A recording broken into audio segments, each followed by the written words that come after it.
Hi, welcome to grad learn. இந்த வீடியோல நம்ம என்ன பார்க்க போறோம் அப்டின்னா, முதுமை. முதுமை அப்படிங்கிற வார்த்தைக்கான ஆங்கில பதம் இந்த வீடியோ பார்க்குற நெறைய பேருக்கு தெரிஞ்சிருக்கலாம். பட் கண்டிப்பா இந்த வீடியோ பார்த்து முடிக்கும்போது, உங்களோட பெர்ஸ்பெக்டிவ் கண்டிப்பா சேஞ்ச் ஆயிருக்கும்.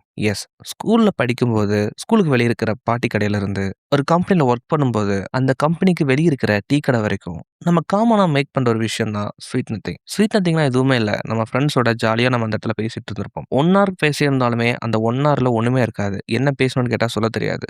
ஸோ அந்த மாரி ஒரு ஸ்வீட்டான மெமரீஸ தான் ஸ்வீட் நத்திங் அப்படின்னு நம்ம சொல்றோம். நம்மளோட முதுமை, அதாவது நம்மளோட ப்ராலிஃபரேட் ஸ்டேட்ல நம்ம அசை போடுறதுக்கு எடுத்துட்டு போற இந்த மெமரீஸ் தான் ஸ்வீட் நத்திங்ஸ். இந்த ஸ்பேஸோட ஆல்டர்னேட்டிவ் டெர்ம் என்னன்னு பார்த்தீங்கன்னா, ஃப்ரைல்டி. ஃப்ரைல்டி. உங்களோட ஃப்ரைல்டி ஸ்பேஸ்ல நீங்க என்ன மாரியான மெமரீஸ் எடுத்துட்டு போக போறீங்க? Money is important. More than money, memories are important. So live your moment for your frailty base.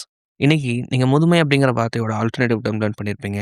உங்களுக்கு இந்த வீடியோ பிடிச்சிருக்கு அப்படின்னா, மறக்காம நம்ம பேஜ ஃபாலோ பண்ணிக்கோங்க. நீங்க இந்த வீடியோ பத்தி என்ன நினைக்கிறீங்க அப்படிங்கிற உங்களோட தாட்ஸ கமெண்ட் செக்ஷன்ல மென்ஷன் பண்ணுங்க. Thank you.